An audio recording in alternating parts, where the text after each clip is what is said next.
Bienvenidos a otra de nuestras exploraciones. Hoy nos metemos de lleno en una maniobra militar increíble, de las más audaces, yo diría, de la antigüedad. Hablamos de la travesía de los Alpes de Aníbal Barca. Exacto, en otoño del 218 a.C. Fue como, bueno, el pistoletazo de salida de su invasión de Italia, ¿no? El inicio de la Segunda Guerra Púnica, en realidad. Totalmente. Una hazaña que, vamos, sigue dando que hablar hoy en día. No fue solo marchar, fue una declaración de intenciones clarísima. Llevar la guerra a Roma directamente. Eso es, al corazón de Roma, desafiando la geografía, el clima, las tribus que vivían allí, todo para esquivar el poder naval romano, sus flotas y las guarniciones que tenían en la costa. Una apuesta estratégica enorme, vamos. Gigantesca. Y nos ha dejado un misterio que todavía colea, la ruta exacta que siguió Aníbal. Claro, eso siempre se comenta. Tenemos fuentes, ¿no?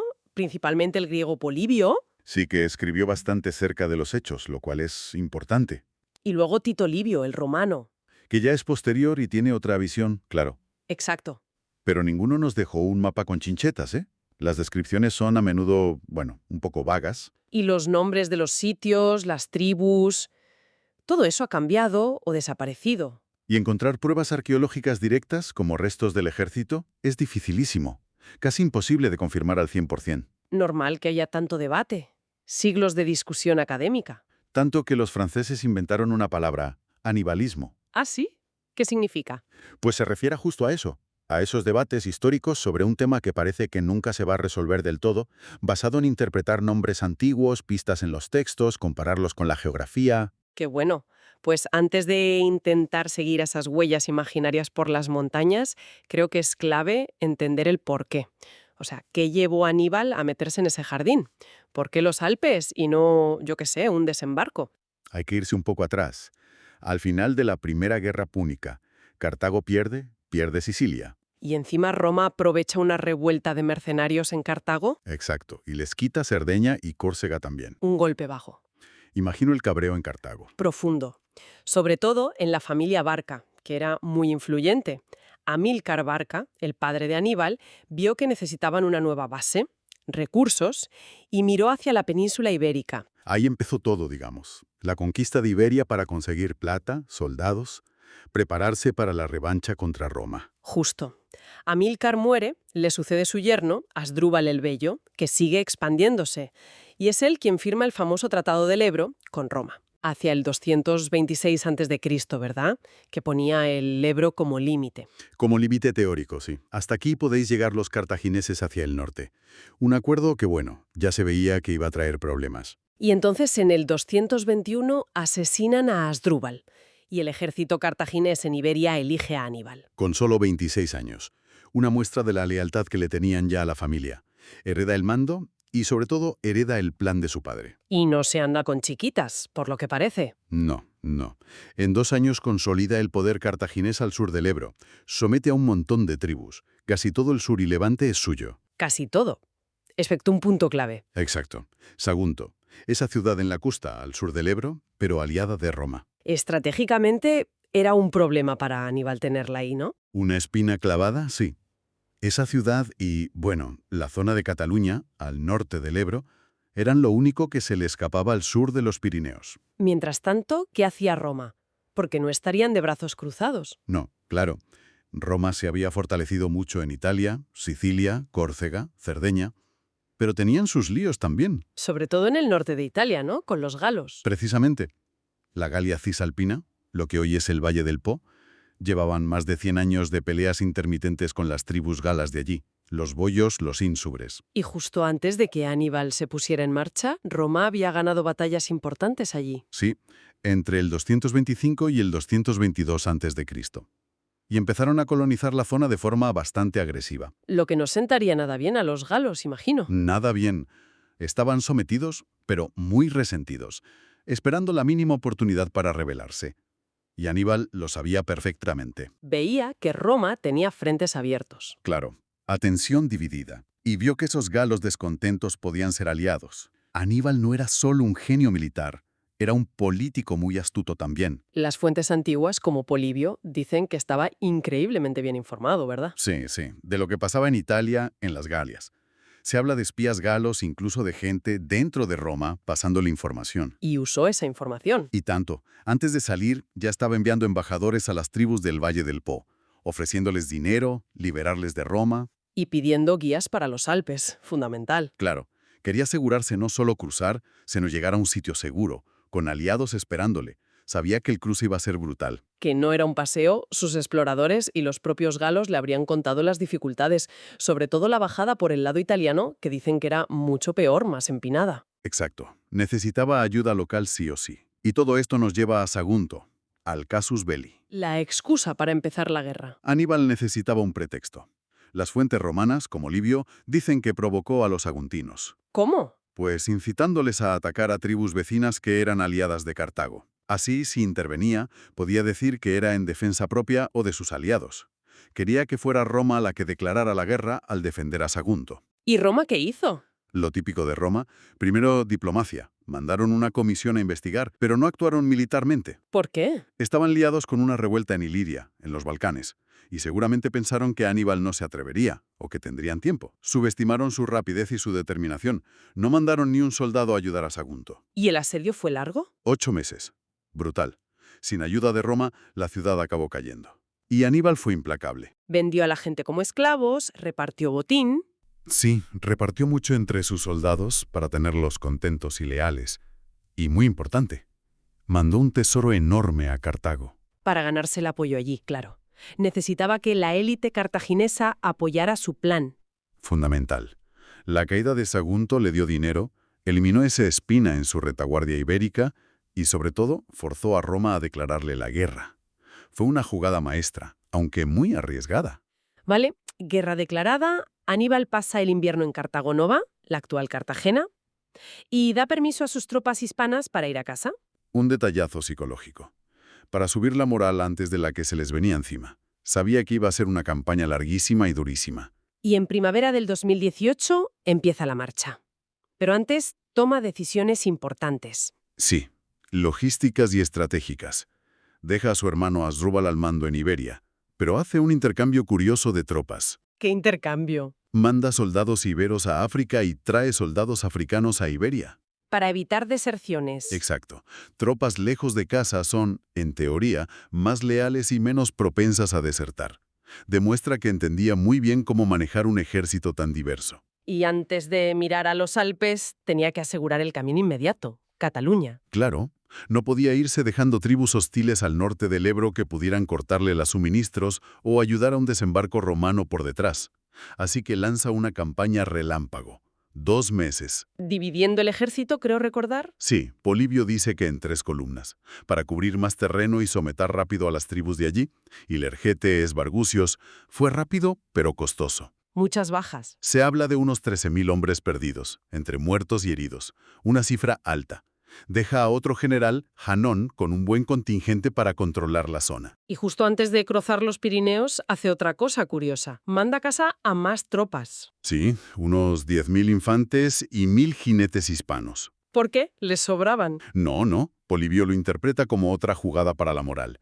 Los que se quedaban veían que no era un viaje sin retorno. Y los que se iban, bueno, contaban maravillas y animaban a otros a unirse en el futuro. Inteligente. Así que, ¿con cuántos hombres cruza finalmente los Pirineos? Se estima que unos 50.000 infantes y 9.000 jinetes. Una barbaridad de ejército para la época.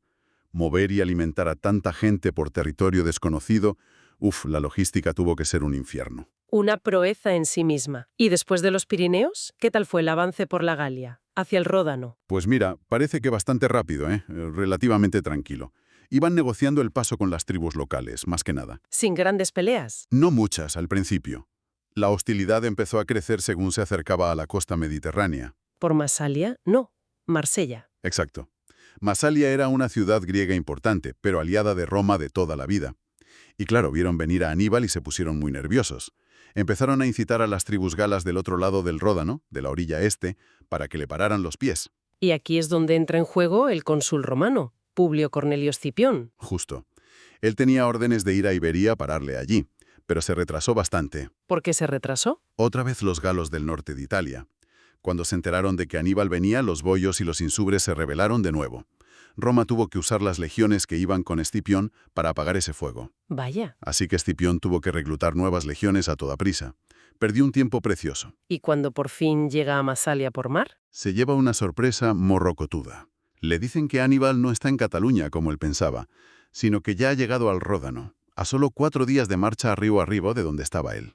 Se le había escapado por los pelos. Por muy poco. Y ahora Aníbal tenía delante al Ródano, un río enorme, caudaloso.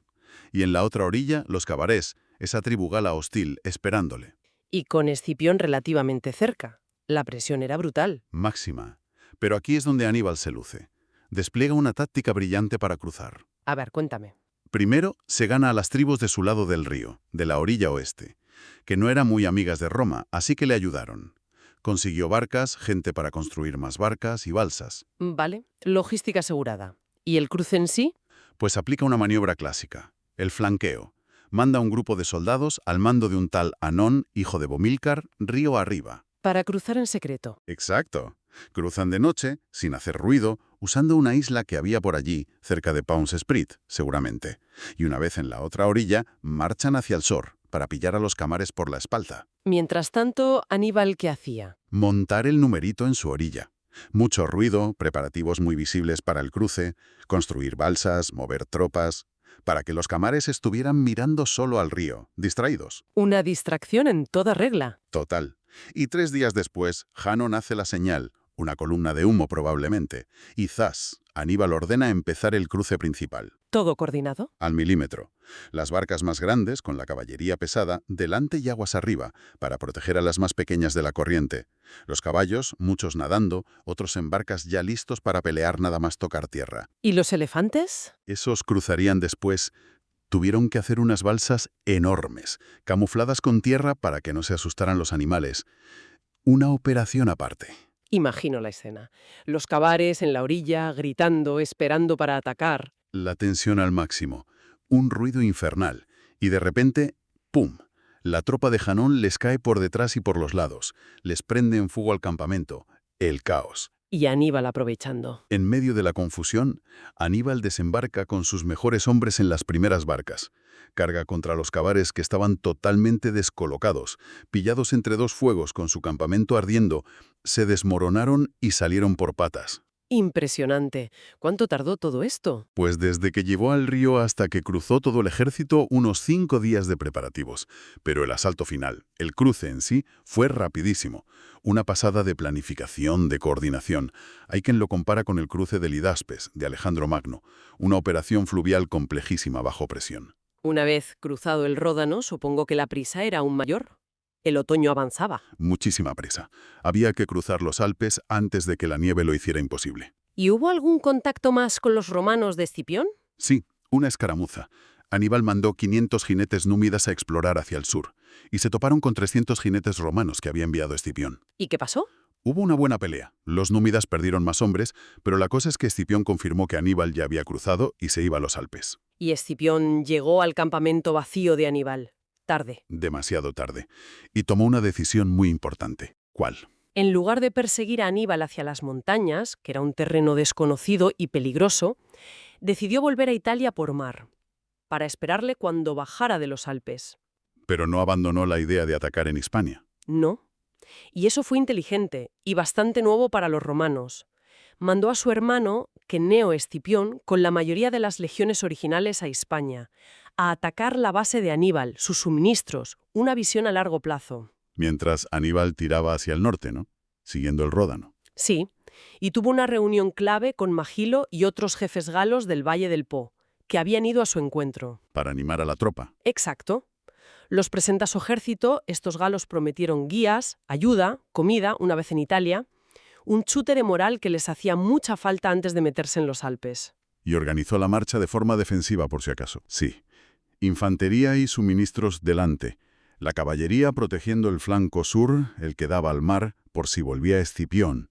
Y él mismo, con los elefantes y la retaguardia, cubriendo la espalda. Y poco después llega a un sitio que Polibio llama la Ínsula. Probablemente la zona donde se juntan el Ródano y el Isere. y se encontró allí una guerra civil entre dos hermanos de una tribu gala. Y Aníbal medio. Sí, apoyó al hermano mayor, Branco, y este, en agradecimiento, le dio de todo: comida, ropa de abrigo, que les iba a venir de perlas, y, muy importante, guías fiables para empezar a subir los Alpes. O sea que esa parada fue providencial. Totalmente. Consiguió suministros justo antes del gran esfuerzo, y además una especie de pase seguro por los territorios de las tribus amigas de Branco. Llegó sin problemas hasta el pie de las montañas altas. Y entonces sí, llegó el momento clave, empezar a subir los Alpes. Y volvemos al gran debate. ¿Por dónde? Mencionaste el anibalismo. ¿Cuáles son los pasos que se barajan? La lista es larga. Históricamente, los más famosos son el Pequeño San Bernardo, Montgénévre, Monte Cenis. Más recientemente se habla mucho del Col de Clapier y sobre todo del Col de la Traverset. Cada uno con sus pros y sus contras, imagino. Claro, depende de cómo interpretes a Polibio, a Livio, las distancias, la orografía. ¿Y me dijiste que había investigaciones nuevas sobre uno de ellos? Sí, sobre el Col de la Traverset. Es un paso muy alto, muy duro, en los Alpes Cosios. Se han hecho estudios geoarqueológicos muy interesantes allí. ¿Qué han encontrado? Analizaron una turbera cerca de la cima y encontraron una capa de sedimento muy revuelta, muy pisoteada, que data justo de la época de Aníbal, 218 a.C., por radiocarbono. Compatible con el paso de un ejército enorme. Exacto. Miles de personas y animales. Y no solo eso. Encontraron niveles altísimos de unas bacterias, las Clostridia, que son típicas del estiércol de caballo y de mula. Anda. O sea, la datación, el suelo revuelto y las pruebas biológicas. Es una evidencia circunstancial muy fuerte, sí. Qué pasada que la ciencia moderna pueda arrojar luz sobre esto y encaja con lo que cuentan los historiadores antiguos. Pues tiene puntos a favor. Polibio dice que Aníbal cogió el paso más alto, y también describe que desde la cima se veían las llanuras de Italia, del Po. Y desde la Traverset se ven. Sí, la vista desde allí cuadra bastante bien con esa descripción. Otros pasos más al norte no tienen esa vista tan clara. Además, Varrón, otro escritor romano, también habla de un paso alto y al sur. Livio es más vago, pero tampoco lo descarta. O sea que, aunque el debate sigue, la Traverset es un candidato muy serio ahora mismo. Muy serio, sí. Pero fuera cual fuera la ruta exacta, la subida fue un calvario. El primer problema gordo fue una tribu hostil, los alóbroges. ¿Qué intentaron hacer? Bloquearle el paso. Fortificaron un desfiladero, un sitio estrecho, quizás cerca del Mont du Chat. Pero Aníbal era mucho Aníbal. Ya te digo.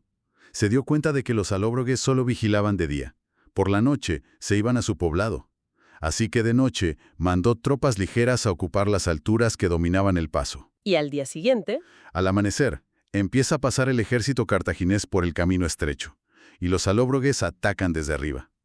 Imagínate el caos, sobre todo para las pobres bestias de carga despeñándose. pero Aníbal tenía la ventaja de la altura. Claro, desde arriba pudo dirigir a sus honderos y arqueros que machacaron a los alóbroges y les obligaron a retirarse. Primer obstáculo superado. Sí, y para rematar, atacó y saqueó el poblado principal de los alóbroges, quizá Chamberí. Consiguió comida para 3 días, caballos, prisioneros, la destruyó para que sirviera de aviso y dio un descansito a las tropas. Les dio una charla para animarles, que falta les hacía. Siguieron subiendo. Y se encontraron con otra tribu, los centrones. Más arriba, ya en plenos Alpes, cerca de Albertville, ¿puede ser? Y estos fueron más listos, o más falsos. Se hicieron los amigos. Exacto. Llegaron con regalos, ganado, rehenes como prueba de buena fe. Y se ofrecieron de guías para lo más difícil. ¿Y Aníbal se lo tragó? Desconfió. Muchísimo. Pero es que necesitaba guías desesperadamente. Era un laberinto de valles y montañas. Así que aceptó, pero con muchas precauciones. Y claro, le traicionaron. ¿Cómo no? A los 2 días, cuando el ejército estaba pasando por un desfiladero horrible, súper estrecho y peligroso, Polibio lo describe muy bien, los centrones atacaron. Esperaron al momento justo. Sí, dejaron pasar a la vanguardia, aparte de los suministros, y atacaron al grueso de la columna y la retaguardia, para pillarles bien atrapados y causar el mayor daño posible. Tiraban piedras enormes desde las laderas. Pero Aníbal había tomado precauciones, decías. Sí. Como no se fiaba, había reorganizado la marcha. Puso delante a los elefantes, que acojonaban bastante a los montañeses, a la caballería y lo más valioso del equipaje. Y detrás, protegiendo todo, su infantería pesada, los hoplitas. Los soldados de escudo y lanza, preparados para el cuerpo a cuerpo. Eso es. Y esa retaguardia aguantó el golpe. Impidió que los gentrones partieran la columna. Les obligaron a bajar a pelear en terreno más llano, y ahí los cartagineses eran superiores. Aún así, fue una lucha terrible. Y quedaron separados, ¿no? Aníbal y parte del ejército. Sí, tuvieron que pasar una noche espantosa a la intemperie, defendiéndose como podían cerca de una roca blanca que menciona Polibio. Al día siguiente, los centrones, que también habían sufrido bajas, se largaron. Madre mía, qué condiciones. Finales de octubre en los Alpes, nieve, frío polar. Y esa gente venía de Iberia, de África. Nada acostumbrados, agotados después de casi 5 meses de marcha sin parar desde Cartagena, perdiendo gente, animales, la moral tenía que estar por los suelos. Un desgaste brutal, físico y mental. Tremendo. Pero siguieron. Y por fin, después de 9 días subiendo desde que entraron en zona hostil, llegaron a la cima del paso. Y ahí es donde Polibio cuenta esa cena tan famosa, La de Aníbal en la cumbre, señalando hacia el horizonte, enseñándoles Italia, las llanuras del Po, la tierra prometida. intentando darles esperanza, un gesto de liderazgo increíble en medio de la desesperación. Y como decíamos, que se pudiera ver Italia desde allí apoya la teoría de pasos como la Traverset. Pero la alegría duró poco. Si subir fue duro, Bajar fue peor, mucho peor. El lado italiano era más empinado. Y encima, la nieve que caía se helaba por la noche sobre el hielo viejo, unas placas de hielo traicioneras. Las laderas eran toboganes mortales, mucha gente se cayó. muchísima. Hombres, animales, resbalaban y se despeñaban. Un horror. Y por si fuera poco, Se encontraron la guinda del pastel. Un trozo del camino, unos 300 metros, había desaparecido. Un desprendimiento de tierras reciente. Estaban bloqueados. Delante, el precipicio. no había forma de rodearlo. Lo intentaron por encima del desprendimiento. Pero había demasiada nieve acumulada. Imposible pasar, sobre todo para los animales. La única opción era Reparar un camino en plena montaña, helado, con un ejército agotado. imagínate, ponerse a picar roca helada, mover tierra, piedras, en una pendiente de vértigo. Aníbal tuvo que organizar turnos, trabajar día y noche, supervisándolo él mismo. Una prueba de resistencia inhumana. Y de ingeniería de emergencia. Polibio dice que tardaron un día entero solo en abrir un paso estrecho para que pudieran bajar los caballos y las mulas. Los mandaron rápido para abajo, a buscar pastos, pero para los elefantes, Aún no valía. no. Los pobres bichos, que estarían ya en los huesos, muertos de frío y de hambre, necesitaron que trabajaran 3 días más en el camino para poder pasar ellos. 3 días más allí arriba. ¡Qué agonía! 3 días cruciales perdidos. Pero al final pasaron los elefantes. Aníbal se reunió con la vanguardia. Y después de otros 3 días bajando desde la zona reparada, por fin Llegaron abajo. alcanzaron las primeras llanuras, cerca ya del Valle del Po, en la zona de la actual Ibrea, más o menos. Se acabó. 15 días de infierno en los Alpes.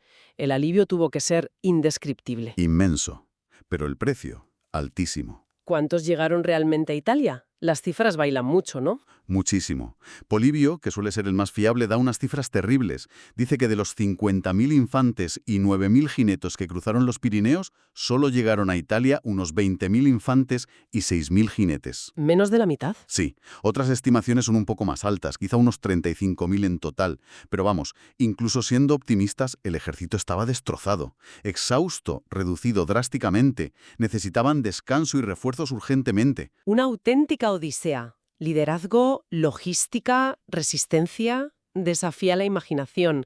Cruzar Pirineos, Ródano, Alpes, luchando contra enemigos, tribus y sobre todo contra la naturaleza salvaje al borde del invierno. Pero como dices, esto era solo el final del principio. Exacto. La guerra en Italia contra Roma acababa de empezar. El verdadero desafío estaba por delante. Y te deja pensando, ¿no? En Aníbal, en estas grandes gestas, viendo el coste humano, animal, la incertidumbre del éxito. ¿Qué nos dice esto sobre liderazgo en situaciones límite? ¿Fue genialidad, temeridad? O una mezcla. Un visionario estratégico, alguien desesperado que se lanzó a lo loco. Quizá la respuesta es que, a veces, para intentar cambiar la historia, tienes que atreverte a hacer lo que parece imposible.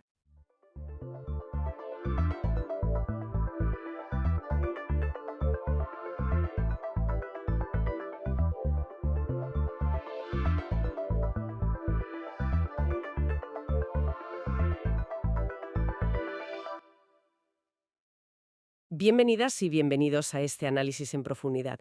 Hoy ponemos el foco en el programa Artemis de la NASA. Hola. Sí, hablamos de ese plan enorme para que la humanidad vuelva a pisar la Luna, algo que no ocurre desde diciembre de 1972. Ha llovido un poco. Un poquito, sí.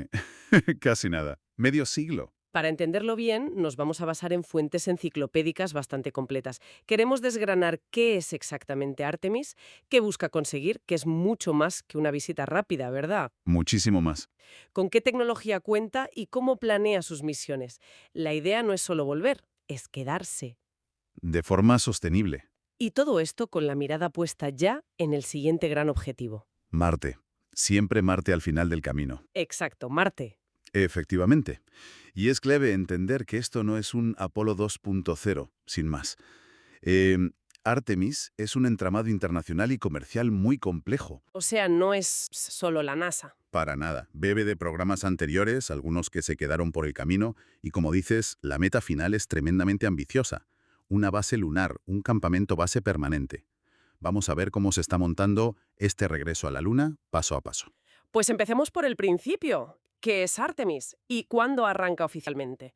Porque aunque se hable mucho ahora, tiene ya unos años, ¿no? Sí, formalmente nace en 2017, con la Directiva de Política Espacial 1 de Estados Unidos, Space Policy Directive 1. Y el objetivo claro, volver a tener presencia humana en la Luna. El nombre, por cierto, me encanta, Artemis. Tiene su miga, ¿eh? Artemisa, la hermana gemela de Apolo en la mitología griega, diosa de la Luna. Muy simbólico. Un guiño total. Muy intencionado, sí. Y para entender a Artemis hay que mirar un poco atrás. No sale de la nada. Claro, siempre hay antecedentes. Hereda piezas clave del programa Constellation, aquel que se canceló hace años, ¿recuerdas? Sí, sonaba mucho en su día. Pues de ahí vienen, por ejemplo, la nave Orión y los propulsores de combustible sólido, los SRBs, que ahora son parte fundamental del cohete gigante SLS. Ah, o sea que se ha reciclado tecnología. Exacto. Y ha habido muchas idas y venidas políticas. La administración Obama canceló Constellation. Bueno, casi todo, salvo Orión, y miraba más hacia Marte directamente. Un enfoque distinto. Sí. Luego llegó Trump, firmó esa Directiva 1 y puso el foco de nuevo en la Luna. Incluso metió prisa para alunizar en 2024.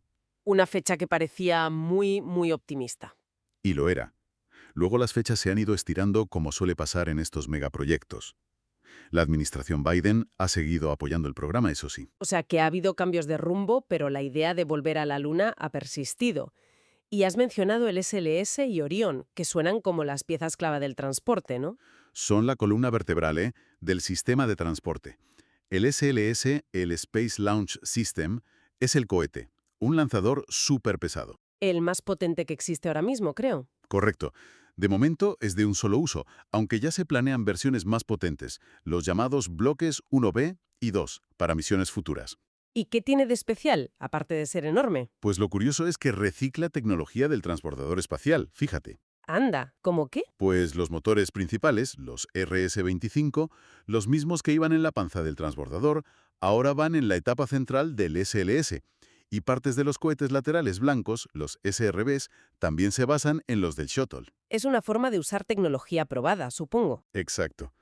Tecnología probada, pero bueno, no precisamente barata, hay que decirlo. ¿Cuánto cuesta un lanzamiento de estos? Pues las estimaciones andan cerca de los 4.000 millones de dólares por lanzamiento. 4.000 millones. Vaya tela. Eso da una idea de la escala del programa entero. ¿Y Orión, la nave? Orión es la cápsula donde viajará la tripulación. Es parcialmente reutilizable, la cápsula en sí puede volver a volar. ¿Y cómo es? Tiene dos partes principales. El módulo de tripulación, la cápsula cónica, que es donde van los astronautas, hecha por Lockheed Martin. Y luego tiene un módulo de servicio europeo, el ESM, European Service Module. Ah, colaboración europea, ¿eh? Sí, fundamental. Fabricado por Airbus en Europa. Este módulo proporciona la propulsión, la energía, el soporte vital, todo lo que necesita la cápsula para viajar. Y puede llevar hasta 6 astronautas más allá de la órbita terrestre baja, que es justo lo que se necesita para ir a la Luna. Vale, tenemos el cohete gigante, SLS, y la nave nodriza, digamos, Orión. Pero para bajar a la Luna hace falta algo más, ¿no? Como el módulo lunar de las misiones Apolo. Exacto. El módulo de aterrizaje. Aquí se llama HLS. Human Landing System. HLS.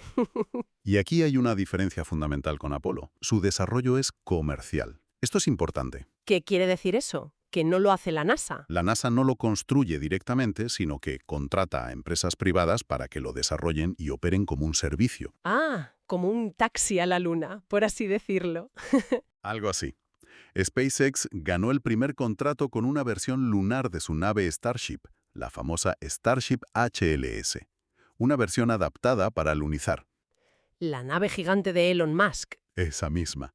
Y hace relativamente poco, la NASA eligió a Blue Origin, la empresa de Jeff Bezos, como segunda opción, como segundo proveedor, con su módulo Blue Moon. O sea que habrá competencia. Esa es la idea. Tener competencia, redundancia, alternativas.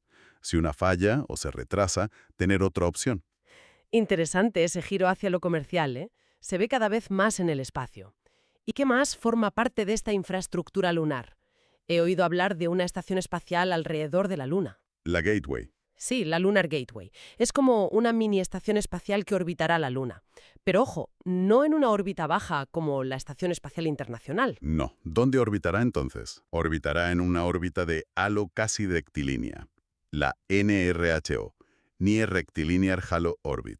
¿Suena complicado? Lo es. Es una órbita muy particular, muy elíptica, que pasa muy cerca de uno de los polos lunares y luego se aleja mucho. Requiere menos combustible para mantenerse estable, lo cual es una ventaja, ¿Y la desventaja? pues que también ha recibido críticas por no ser la órbita más conveniente para ir y volver de la superficie lunar de forma frecuente y rápida. Digamos que el acceso no es tan directo como desde una órbita baja. Entiendo. ¿Y para qué servirá esa Gateway? ¿Es imprescindible? Bueno, según el plan de la NASA, sí, servirá como punto de encuentro, un puerto seguro en el espacio cislunar, también como laboratorio, centro de comunicaciones, un lugar donde las naves Orion puedan acoplarse y desde donde salgan los HLS hacia la superficie y regresen. Como un campamento base en órbita. Pone un brazo robótico avanzado, el Canadarm3, como hizo en el transbordador y la ISS. La Agencia Espacial Europea, la ESA, y la japonesa JAXA construyen módulos de habitabilidad y servicio muy importantes. ¿Cómo cuáles? Pues el eHub, que es un módulo de habitación internacional, y el SPRIT, un módulo europeo para comunicaciones y repostaje de combustible. O sea que la Gateway será bastante internacional. Sí.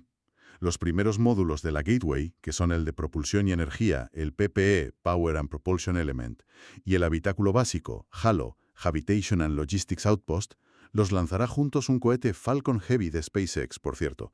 Otra vez, la parte comercial. Vaya mezcla. Hardware de NASA, colaboración internacional potente y empresas privadas jugando un papel clave. Ahora, ¿cómo se traduce todo esto en misiones concretas? Ya hemos tenido la primera, ¿no? Artemis 1. Correcto, Artemis 1 fue a finales de 2022 y fue un éxito total, la verdad. ¿Qué hizo exactamente? Fue el primer vuelo del cohete SLS y la nave Orión juntos. Sin tripulación, era una prueba. El estreno del sistema. Exacto. Orión dio una vuelta amplia a la Luna, llegó más lejos de la Tierra que ninguna nave diseñada para llevar humanos antes y luego volvió amerizando perfectamente en el Pacífico. Una prueba de fuego superada con nota. Y mencionabas antes algo curioso sobre la reutilización de hardware. Sí, fíjate, un dato llamativo.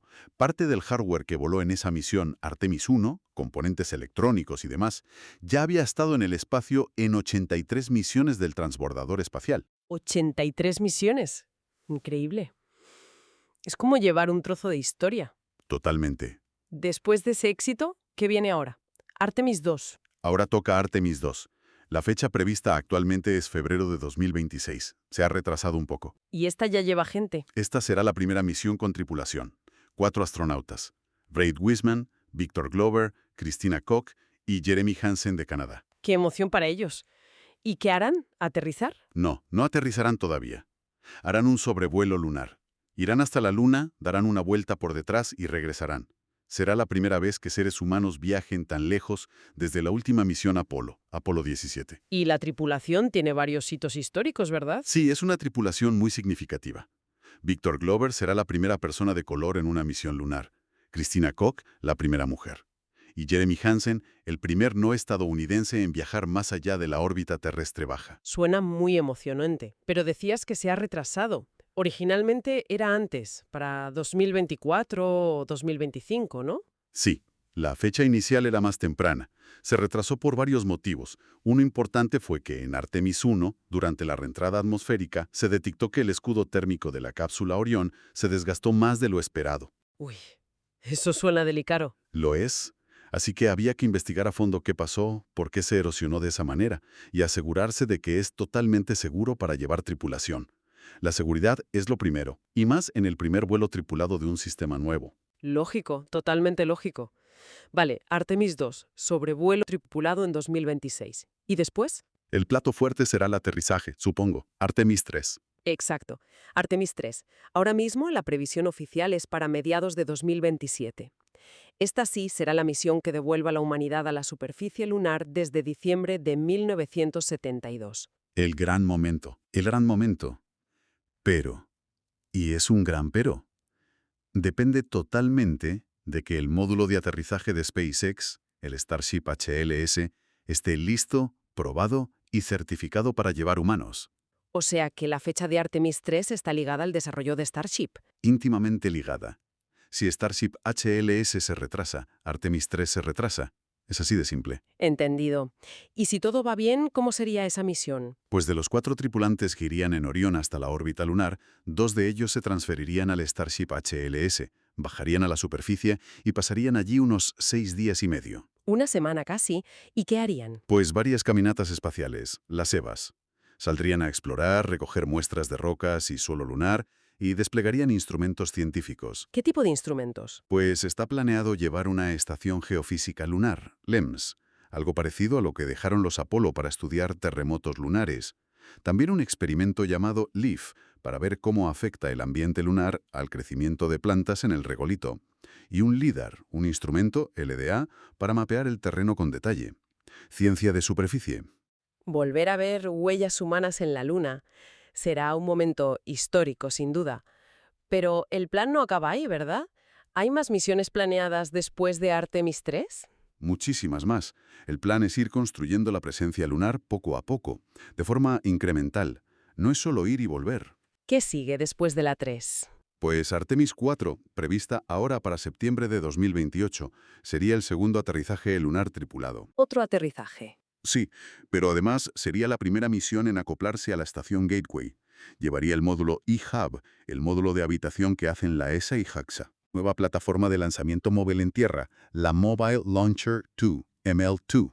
¿Otra plataforma? Sí, porque el Block 1B es más grande y pesado. Y esa plataforma ML2 todavía está en construcción. Y bueno, su coste y su plazo de entrega son una de las preocupaciones que ha señalado la oficina del Inspector General de la NASA. Ahí vemos cómo unas piezas dependen de otras. Un retraso en la plataforma podría afectar a Artemis V y a todo lo que viene después. Totalmente. Es un efecto dominó.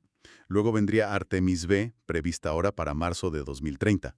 Sería el tercer aterrizaje. Y supongo que más montaje de la Gateway. Correcto. Llevaría a la Gateway el módulo ESPRI, el Europeo de Comunicaciones y Repostaje, y también el brazo robótico canadiense, el Canadarm3. Y además, llevaría el primer vehículo lunar de la NASA para que usen los astronautas en superficie. Un coche lunar. Sí, el LTC, Lunar Terrain Vehicle, un rover no presurizado, como un jeep avanzado. Y ojo, esta misión, Artemis V, usaría por primera vez el módulo de aterrizaje de Blue Origin, el Blue Moon. Ah, o sea que a partir de Artemis V ya habría dos sistemas de aterrizaje, el de SpaceX y el de Blue Origin, compitiendo o complementándose. Esa es la idea, tener 2 proveedores para el servicio de aterrizaje, más flexibilidad y seguridad. Tiene sentido. ¿Y después de la V? Artemis V, prevista para marzo de 2031. Cuarto aterrizaje. Esta llevaría a la Gateway la esclusa de aire, una pieza clave para hacer caminatas espaciales directamente desde la estación lunar. Una esclusa. ¿Quién la construye? Pues curiosamente la construyen los Emiratos Árabes Unidos. ¡Anda! Otro socio internacional más. Sí, esto muestra hasta dónde llega la colaboración internacional en Artemis. Es realmente global. Y más allá de Artemis 6, del 2031, ¿qué se planea? Ya suena a ciencia ficción. Pues las misiones Artemis 7AX, planeadas entre 2032 y 2035 aproximadamente, ya apuntan a estancias más largas en la superficie. Más tiempo en la Luna. Sí, Implican llevar más logística, más suministros. También se espera llevar el rover presurizado japonés, el Lunar Cruiser, El que hace en JAXA Toyota, ¿no? La autocaravana lunar. esa misma. Y también el primer módulo de la base lunar propiamente dicha, el hábitat de superficie fundacional, Foundation Surface Habitat. O sea, empezar a construir la base en sí. Exacto. Y a partir de Artemis X, más o menos, se empezaría a usar la versión más potente del SLS, el Block 2. Ahora bien, hay que ser realistas, ¿Por qué? porque la propia oficina del Inspector General de la NASA, que audita estos programas, ha dicho que este calendario tan apretado más allá de Artemis 6 parece poco realista. Viendo la complejidad, los costes, los antecedentes de retrasos, cumplir esas fechas será un desafío enorme. Entendido. Es un plan muy ambicioso, quizá demasiado optimista en los plazos, pero la dirección está clara. Construir una presencia sostenible. Y hablabas antes de que no todo depende de estas grandes misiones Artemis tripuladas. Hay misiones de apoyo robóticas, ¿no? Fundamentales. Sin ellas, Artemis no funciona. Destaca sobre todo el programa CLPS, CLPS. Comercial Lunar Payload Services, servicios comerciales de carga útil lunar. Son misiones más pequeñas, robóticas, realizadas por empresas privadas con contratos de la NASA. ¿Y qué hacen estas misiones CLPS? Pues tienen varios objetivos. Explorar zonas de interés, sobre todo buscando hielo de agua en los polos lunares, que es crucial. Probar tecnologías para usar recursos lunares, lo que llaman ISRU o In Situ Resource Utilization, como extraer oxígeno del suelo lunar, por ejemplo, y llevar instrumentos científicos a diferentes lugares de la Luna. Y ya hemos visto algunas de estas misiones, ¿verdad? Con resultados variados. Sí, la Peregrine de Astrobotic tuvo problemas y no consiguió aterrizar, pero la Odysseus, la misión IM-1 de Intuitive Machines, consiguió ser el primer aterrizaje suave de una nave comercial estadounidense en la Luna. Aunque volcó un poco al llegar, ¿no? Sí, tuvo un pequeño percance en el aterrizaje y quedó inclinada, pero aterrizó y envió datos. Son pasos importantes, aunque demuestran que aterrizar en la Luna sigue siendo difícil. Estas misiones CLPS van preparando al terreno, literalmente. O sea que estas misiones CLPS son como los exploradores que van delante del grueso del ejército. ¿Qué otras misiones de apoyo hay? Pues los propios módulos de aterrizaje HLS necesitan apoyo logístico. Por ejemplo, el Starship HLS de SpaceX, para poder llevar suficiente combustible para ir a la Luna, aterrizar, despegar y volver a la órbita lunar, necesita repostar en órbita terrestre baja. Repostar en órbita. Sí, requiere varios lanzamientos previos de naves Starship Cisterna que le transfieren combustible en órbita antes de que emprenda el viaje a la Luna. Esto es una operación muy compleja, nunca hecha a esta escala. Suena complicado y arriesgado. Tiene sus desafíos técnicos sin duda, y ha sido uno de los puntos criticados del sistema de SpaceX. La cantidad de lanzamientos que requiere cada misión lunar. Se necesitan muchos lanzamientos exitosos seguidos. Ya veo. ¿Y la Gateway? También necesita apoyo. Claro, necesitará suministros, repuestos, experimentos. Se planea enviar carga a la Gateway usando naves Dragon XL de SpaceX, lanzadas por cohetes Falcon Heavy. De nuevo, un servicio comercial. Todo esto suena a una logística espacial tremenda, mucho más compleja que la de Apolo. Y el objetivo final de todo esto es el campamento base Artemis. La base lunar. Ese es el gran objetivo a medio plazo, sí.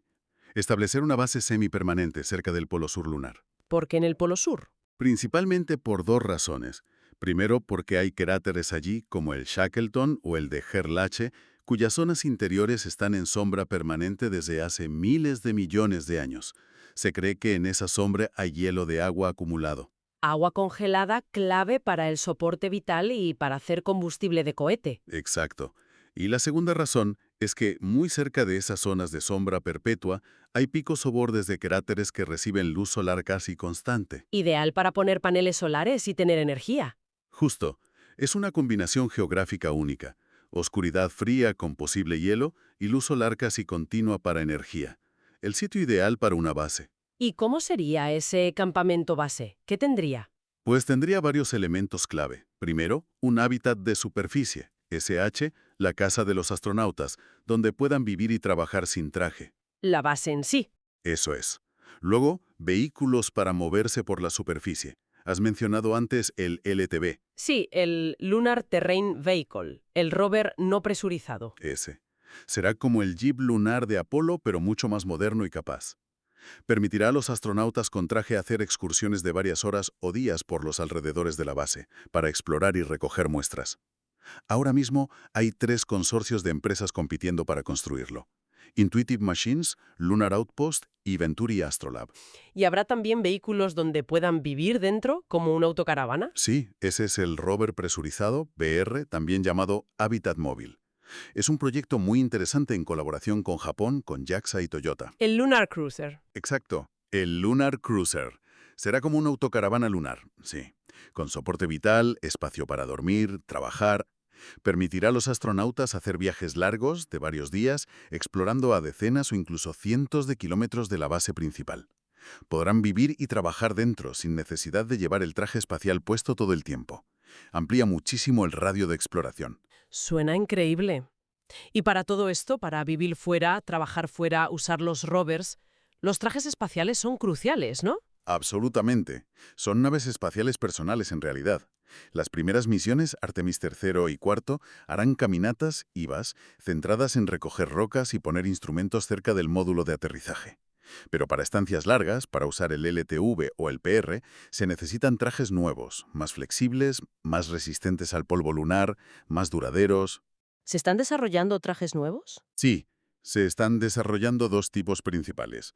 Uno para la superficie lunar, que internamente la NASA llamaba EXMU, Exploration Extravehicular Mobility Unit, y otro más ligero para llevar dentro de la nave Oriol durante el lanzamiento, la reentrada y en caso de emergencia, el OCSS, Orion Crew Survival System. ¿Y quién los hace? ¿La NASA? Pues aquí también hay giro comercial. Después de algunos retrasos y sobrecostes en el desarrollo interno por parte de la NASA, ahora el diseño y la fabricación de estos trajes también se ha encargado a empresas privadas. Axiom Space tiene un contrato para los trajes de superficie de Artemis III y Collins Aerospace también está desarrollando otro modelo. Otro ejemplo de esta nueva forma de trabajar público-privada. ¿Marco legal o acuerdo internacional? Porque van a ir muchos países, muchas empresas. Sí, es una muy buena pregunta. Ahí entran los acuerdos de Artemis, los Artemis Accords. ¿Qué son exactamente? Son una serie de principios, digamos, unas directrices. No son un tratado legalmente vinculante como el Tratado del Espacio Exterior de 1967, pero sí son políticamente importantes. Los países que se unen a Artemis los firman. ¿Y qué dicen esos acuerdos? Pues buscan guiar la exploración y el uso de la Luna de forma pacífica, transparente y cooperativa. Hablan de cosas como la transparencia en las misiones, de que los sistemas sean interoperables, que se puedan conectar entre sí los de distintos países, de prestar ayuda en caso de emergencia, de registrar quién manda qué al espacio, de compartir abiertamente los datos científicos obtenidos. ¿Suena razonable? Sí. También hablan de proteger el patrimonio histórico lunar, como los sitios de aterrizaje de las misiones Apolo, que es importante. Y luego está el punto quizás más debatido. ¿Cuál? El de cómo extraer y utilizar los recursos espaciales, el agua helada, los minerales. Los acuerdos dicen que se puede hacer, siempre que se haga de forma segura y sostenible y sin interferir con otros. ¿Y por qué es polémico eso? Bueno, muchos países los han firmado ya, decenas de ellos, pero también han recibido críticas. Algunos países, como Rusia o China, no los han firmado y argumentan que estos acuerdos se deberían haber negociado en un foro más multilateral, como el Comité del Espacio Exterior de Naciones Unidas, en lugar de ser una iniciativa liderada por Estados Unidos y la NASA. Creen que están demasiado orientados a favorecer los intereses comerciales, sobre todo estadounidenses, en la explotación de recursos lunares. Entiendo, es un debate sobre la gobernanza del espacio, sobre quién pone las reglas fuera de la Tierra. Exactamente. Es un debate abierto y muy relevante sobre cómo vamos a gestionar la Luna entre todos a medida que nuestra capacidad para llegar y operar allí aumente. Queda claro que Artemis es gigantesco, complejo, lleno de colaboraciones, pero también enfrenta desafíos enormes, ¿no? El coste es uno que ya has mencionado varias veces. Sin duda, el coste es brutal. Los 93.000 millones de dólares estimados solo hasta 2025 dan vértigo, y los 4.000 millones por cada lanzamiento del SLS hacen que la sostenibilidad económica a largo plazo sea una pregunta constante. ¿Se podrá mantener este ritmo de gasto durante décadas? Es una barbaridad de dinero. Y a eso se suman los retrasos acumulados que ya hemos visto en las misiones clave, en el desarrollo de hardware como los trajes espaciales o en esa nueva plataforma de lanzamiento ML2 que necesita Artemis IV. La oficina del inspector general de la NASA, que es como un auditor interno muy riguroso, ha sido bastante clara en sus informes. Ven muy difícil, por no decir imposible, cumplir el calendario actual tal como está planteado para las misiones más allá de la 3 o la 4. Incluso leí que hubo un momento de tensión política hace no mucho sobre si se cancelaba el cohete SLS por su coste, aunque al final parece que se salvó la financiación. Sí, hubo un susto. Eso demuestra lo dependiente que es un programa de esta magnitud del apoyo político y presupuestario continuo, año tras año, administración tras administración. No es fácil mantener un proyecto así durante 20 o 30 años. Pero las críticas no son solo por dinero o plazos, ¿verdad? También has mencionado que hay críticas técnicas y estratégicas sobre si este es el mejor enfoque para volver a la Luna. Correcto. No todo el mundo en la comunidad espacial está convencido de que esta arquitectura, con el SLS, Orión, la Gateway en órbita NRHO, los HLS comerciales, sea la forma más eficiente o inteligente de hacerlo. Como, ¿cuáles son esas críticas? ¿Quién las hace? Pues figuras importantes del mundo espacial, gente con experiencia.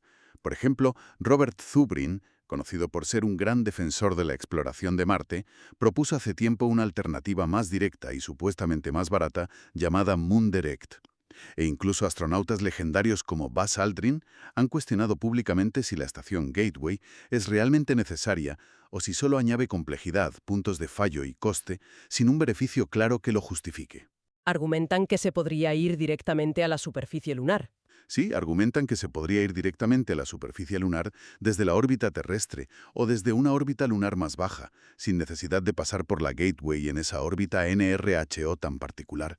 Creen que simplificaría la logística y reduciría costes. Entiendo. ¿Alguna otra crítica técnica importante? Bueno, la propia elección de la órbita NRHO para la Gateway, como comentamos antes, tiene sus detractores técnicos que señalan las dificultades para el transporte frecuente a la superficie y la complejidad logística de necesitar múltiples lanzamientos de Starship para repostar en órbita antes de cada aterrizaje lunar con el HLS de SpaceX también se ve como un posible cuello de botella operativo o un riesgo añadido. Son debates técnicos legítimos sobre la arquitectura general que ha elegido la NASA. O sea que, a pesar del enorme esfuerzo, la tecnología apunta y la colaboración internacional, no hay un consenso total en que esta sea la forma óptima de volver a la Luna y establecerse allí. Exacto. Hay diferentes visiones, diferentes filosofías sobre cómo hacerlo de la manera más eficaz y sostenible. Es normal en un proyecto tan complejo y ambicioso, pero el objetivo final, declarado por la NASA, el porqué de todo esto, sigue siendo el mismo: usar la Luna como un campo de pruebas, como un lugar donde aprender a vivir y trabajar fuera de la Tierra durante periodos largos, a usar los recursos locales y operar sistemas complejos lejos de casa. Todo ello para preparar el siguiente gran salto de la humanidad en el espacio: la exploración humana de Marte. La Luna como trampolín a Marte. Recapitulando entonces para ir cerrando. El programa Artemix es un mosaico increíblemente complejo, una mezcla fascinante. Sí, combina tecnología de vanguardia desarrollada por la NASA, como el SLS y Orión, una colaboración internacional muy amplia con Europa, Japón, Canadá e Emiratos. Ujú. Una participación cada vez mayor y crucial del sector privado, con empresas como SpaceX, Blue Origin, Lockheed Martin, Axiom. ¿Mm? Y una ambición exploratoria que nos recuerda, inevitablemente, a los tiempos de Apolo, pero con un enfoque nuevo: la sostenibilidad a largo plazo en la Luna. Y todo como paso previo a Marte. Ese es el plan declarado. Hemos visto las piezas clave: cohetes, naves, módulos de aterrizaje, la estación Gateway, los futuros rovers y la base. Hemos repasado el plan de misiones, esa escalera que busca subir peldaño a peldaño hacia una presencia continua en nuestro satélite. Y hemos tocado también los enormes desafíos económicos, técnicos, de calendario, así como las colaboraciones que lo hacen posible y también las críticas que recibe esta arquitectura concreta. Todo esto nos deja quizás con una reflexión final, algo en lo que pensar mientras seguimos los próximos pasos de Artemis, que seguro que darán mucho que hablar. ¿Cuál sería esa reflexión para nuestros oyentes? Pues que más allá de la ingeniería espectacular, de los presupuestos millonarios y de los calendarios que se cumplen o no se cumplen, la pregunta de fondo que subyace a todo esto es: ¿qué tipo de presencia humana queremos establecer fuera de la Tierra? ¿Cómo van a influir estos acuerdos de Artemis, la cooperación internacional real y esa mezcla inevitable de intereses nacionales y comerciales en la forma en que nos instalemos en la Luna y, quién sabe, quizás algún día en Marte. Es una pregunta importante. Creo que sí. No se trata solo de si podemos hacerlo tecnológicamente, sino de cómo queremos hacerlo como especie y qué tipo de futuro queremos construir allá arriba, en esos nuevos mundos. Es algo en lo que pensar. Una pregunta profunda y muy necesaria para cerrar este análisis tan completo. Muchísimas gracias por acompañarnos hoy en esta exploración detallada del programa Artemis, con todas sus luces y también sus sombras. Un placer, como siempre.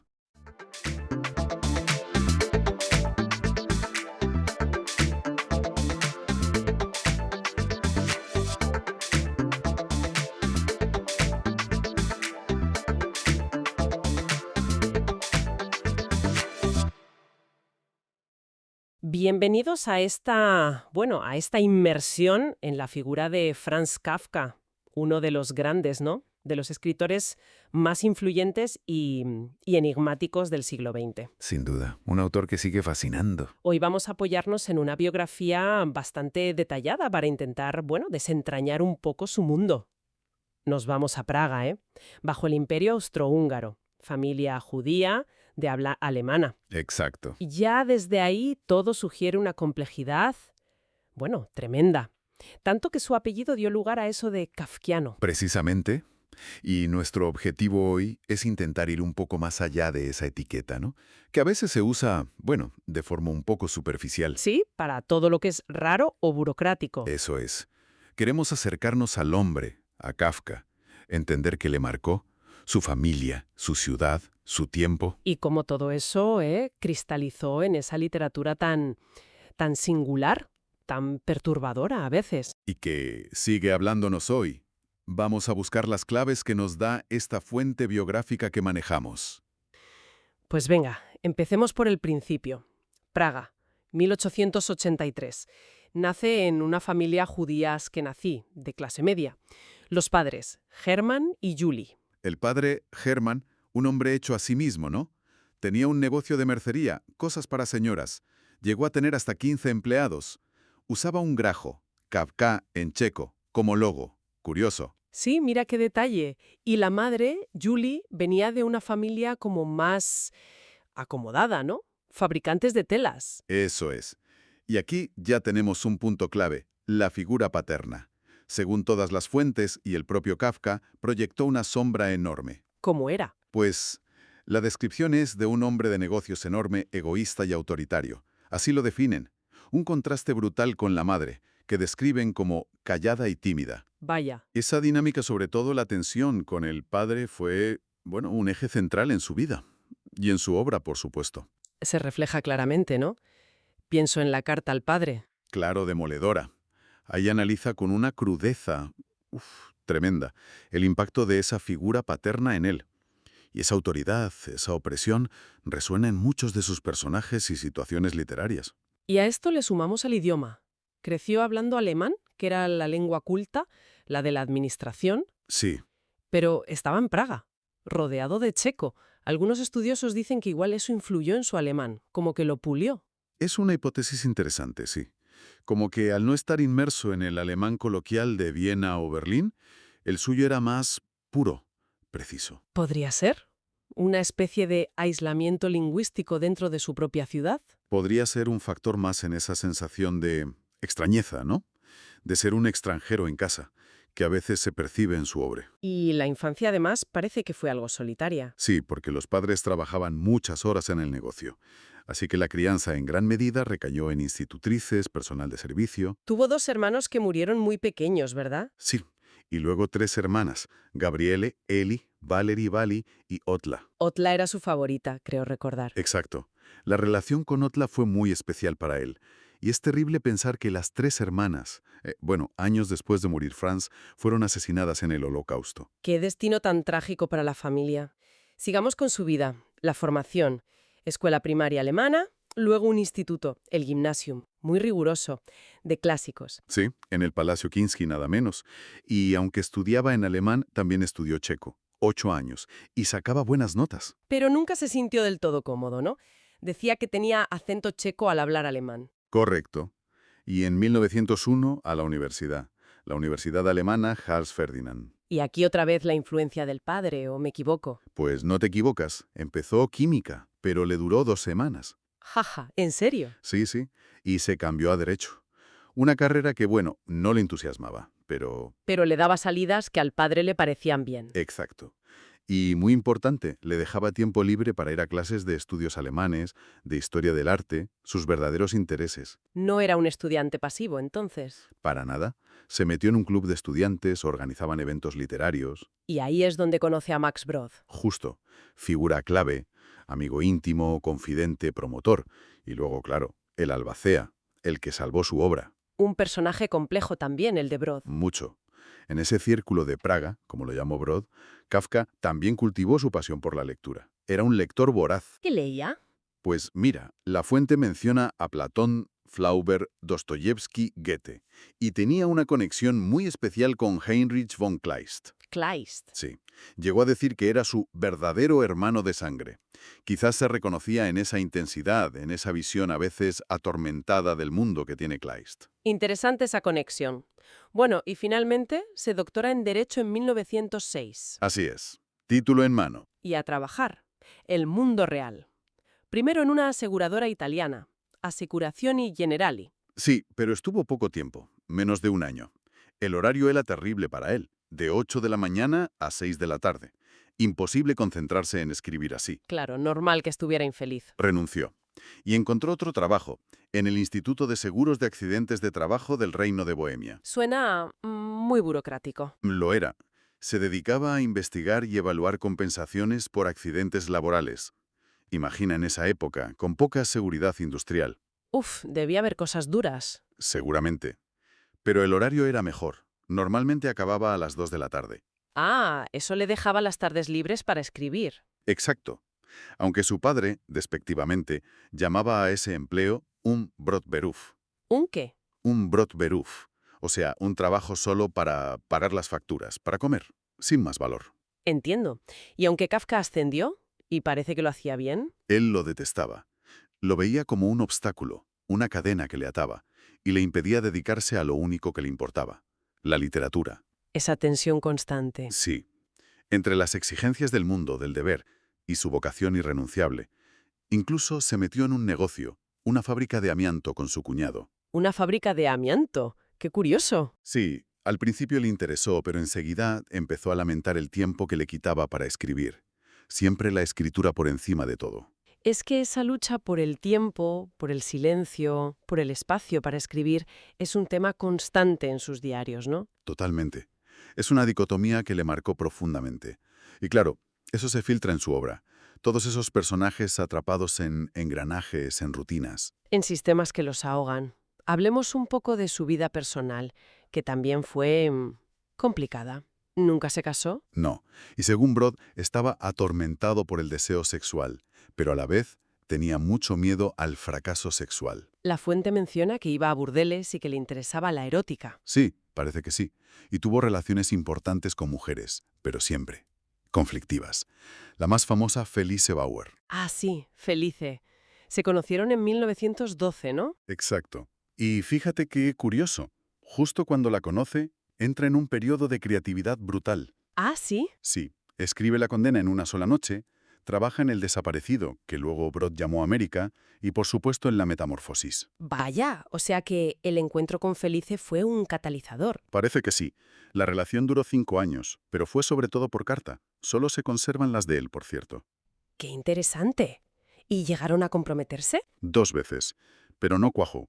El conflicto interno de Kafka era demasiado grande. ¿Conflicto entre qué? Entre su entrega absoluta a la literatura y lo que él percibía como las exigencias de una vida matrimonial, burguesa, normal. Lo dejó escrito en su diario, muy claro. No soy nada más que literatura. Y no puedo y ni quiero ser nada más. Uf, qué declaración tan radical. Lo era. Sentía que el matrimonio, la vida familiar, lo anularían como escritor. Es un conflicto desgarrador que se ve en las cartas a Felice. Así que esa relación estaba condenada, en cierto modo. Parece que sí, pero hubo otras mujeres importantes. Un compromiso breve con Julie Wocherizek, al que el padre se opuso, por cierto. ¿El padre también se metió ahí? Hasta ahí llegaba. Luego una posible aventura con Grete Bloch, amiga de Felice. Brod incluso habló de un hijo secreto que Kafka nunca conoció, pero eso es muy controvertido. Ya. Y luego, la relación intensa con Milena Gesenka. Ah, Milena. La periodista checa, ¿no? Casada, su traductora. Exacto, una correspondencia apasionada. Y finalmente, en sus últimos años, Dora Diamant. Dora Diamant. Ella parece una figura importante al final, ¿verdad? Sí, mucho. Era una maestra joven de una familia judía ortodoxa. Se fueron a vivir juntos a Berlín. Él buscaba escapar de Praga, de la familia, de todo, y centrarse solo en escribir. ¿Y lo consiguió? Bueno, fue un periodo de relativa calma para él, a pesar de la inflación galopante y la inestabilidad en Berlín.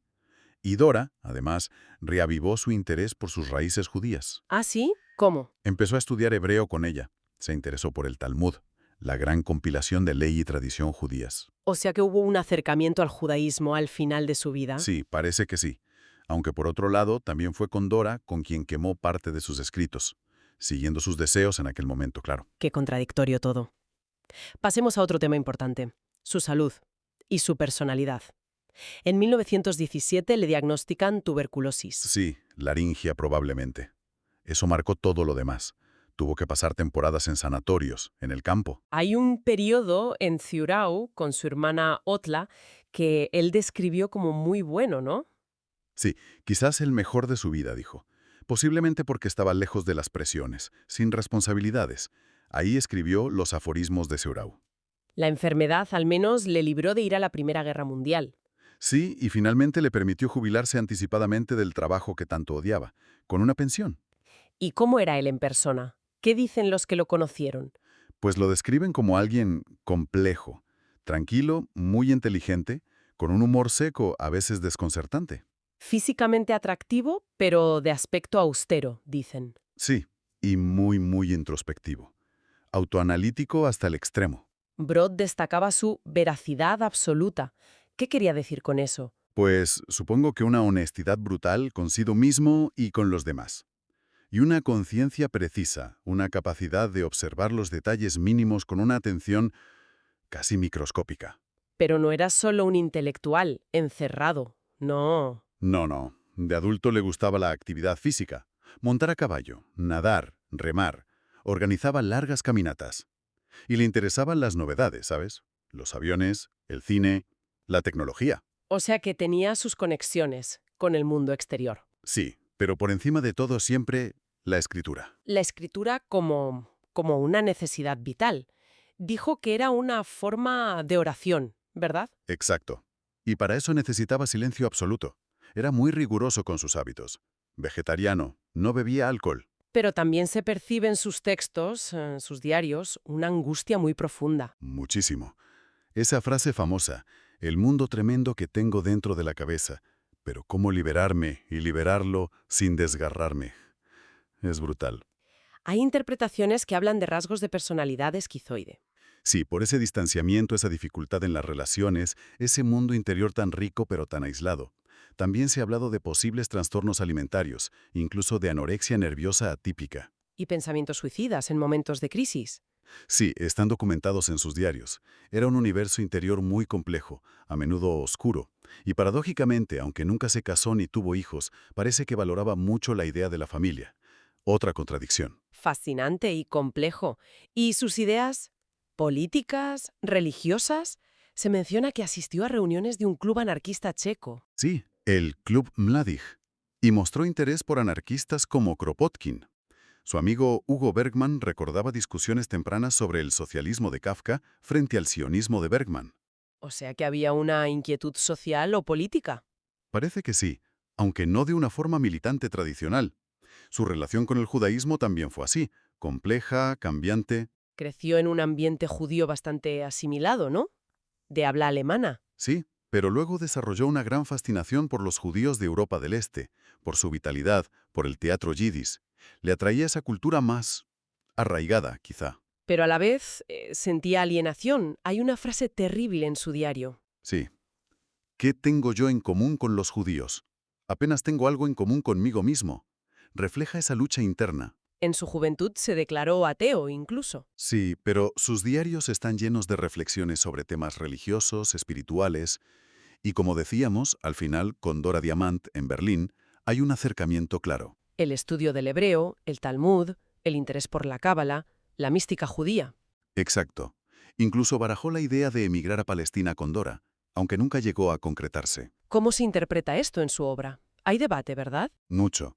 Algunos críticos, como Walter Benjamin o Hannah Arendt, enfatizan la universalidad de Kafka, como capta la angustia del ser humano moderno más allá de su condición judía. La alienación, la burocracia, la culpa, son temas universales. Claro. Pero otros, como Harold Bloom, por ejemplo, insisten en que la judeidad, aunque sea de forma conflictiva, es inseparable de su escritura, de su visión del mundo. Quizás no sea excluyente, ¿no? Puede ser ambas cosas. Probablemente. La grandeza de Kafka quizás esté también en esa capacidad de partir de su experiencia particular y tocar fibras universales. Esa tensión no resuelta es parte de su fuerza. Hablemos ya de la obra en sí, lo que nos dejó. Escribió todo en alemán. Sí, y publicó poquísimo en vida. Algunas colecciones de relatos, Contemplación, un médico rural, relatos sueltos como La metamorfosis en revistas literarias. Poco más. Y encima quemó gran parte de lo que escribía. Se estima que el 90%. Una barbaridad. Sobre todo en esa época final en Berlín con Dora Diamant. Y lo más increíble, las 3 grandes novelas que asociamos con él, Ninguna terminada, ninguna publicada en vida. es asombroso. El desaparecido, que él llamaba así, y Brod publicó como América. Quizás la más luminosa, entre comillas. Tiene hasta toques de humor, más que las otras. Luego, El proceso, la pesadilla burocrática por excelencia. Joseph K., arrestado por algo que no sabe, ante una autoridad incomprensible. Inacabada, aunque el capítulo final sí estaba escrito. Una obra cumbre sobre la culpa, la ley, la impotencia. Y El castillo, el agrimensor K. intentando llegar a ese castillo misterioso, a esas autoridades inaccesibles. También inacabada. Otra metáfora potentísima de la búsqueda de sentido, de la lucha contra un poder opaco. Obras incompletas, pero que definen todo un universo. ¿Cuáles dirías que son los grandes temas recurrentes? Son varios, pero muy claros. La alienación del individuo, sin duda. El sentirse fuera de lugar, incomprendido, aplastado por sistemas que no entiende. Sistemas que pueden ser la familia, la burocracia, el trabajo, incluso una especie de ley divina o absurda. Exacto. El conflicto con la autoridad, sobre todo la paterna, se proyecta en todas esas estructuras opresivas. La culpa, una culpa a menudo sin nombre, sin causa clara, pero que lo impregna todo. La búsqueda desesperada de sentido, de explicación, en un mundo que parece haberlo perdido. Y la transformación, física, psicológica. A menudo brutal, grotesca, como la de Gregorio Samsa en La metamorfosis. Y todo esto con un estilo muy suyo. Inconfundible. Esa mezcla de realismo casi fotográfico en los detalles. Sí, describe todo con una precisión increíble. Y a la vez, situaciones completamente fantásticas, absurdas, oníricas. Una prosa muy clara, muy precisa, casi fría para describir lo más extraño e inexplicable. Se habla mucho de la angustia, del terror. Y es verdad, está ahí. Pero no hay que olvidar otra dimensión importante que a veces se pasa por alto. El humor. ¿Humor en Kafka? Sí, un humor muy negro, muy subversivo. Milan Kundera insistió mucho en esto. Hay una ironía constante, un sentido del absurdo que es también cómico, aunque sea una comedia amarga, desoladora. Interesante punto. Bueno, ¿y su final? Llegó demasiado pronto. La tuberculosis avanzó. Sí, estuvo un tiempo en Berlín con Dora, pero empeoró. Volvió a Praga y de ahí lo ingresaron en un sanatorio cerca de Viena, en Kierling. Y allí murió, el 3 de junio de 1924. Tenía solo 40 años. Muy joven. La causa directa parece ser fue la inanición. La garganta estaba tan afectada por la tuberculosis que no podía tragar, no podía comer, y la nutrición parenteral aún no existía. ¡Qué final tan terrible! Y qué ironía que estuviera corrigiendo en su lecho de muerte las pruebas de un artista del hambre. Una ironía muy kafkiana, sí. Lo enterraron en el nuevo cementerio judío de Praga. Y en vida, como decíamos, apenas conocido. Un autor de culto para unos pocos. Su fama es totalmente póstuma. Sí, explotó sobre todo después de la Segunda Guerra Mundial. Y aquí, inevitablemente, tenemos que volver a hablar de Max Brod. El amigo, el albacea, el que tomó la decisión clave. Exacto. Kafka le había dejado instrucciones muy claras en una nota, famosísima. Querido Max, mi última petición. Todo lo que dejo atrás, y aquí se refería a diarios, cartas, manuscritos, las novelas inéditas, debe ser quemado sin leer. Quemarlo todo. Sin leer. ¿Qué petición tan...? Durísima. Pero Brod no lo hizo. Desobedeció. ¿Y cómo lo justificó? Bueno, él argumentó varias cosas. Que ya le había dicho a Kafka en vida que si le pedía algo así, no lo cumpliría. Y que si Kafka hubiera estado realmente decidido a que todo se destruyera, habría nombrado a otro albacea o lo habría quemado él mismo. Es un debate eterno, ¿no? Si hizo bien, si traicionó a su amigo. Un debate sin respuesta fácil.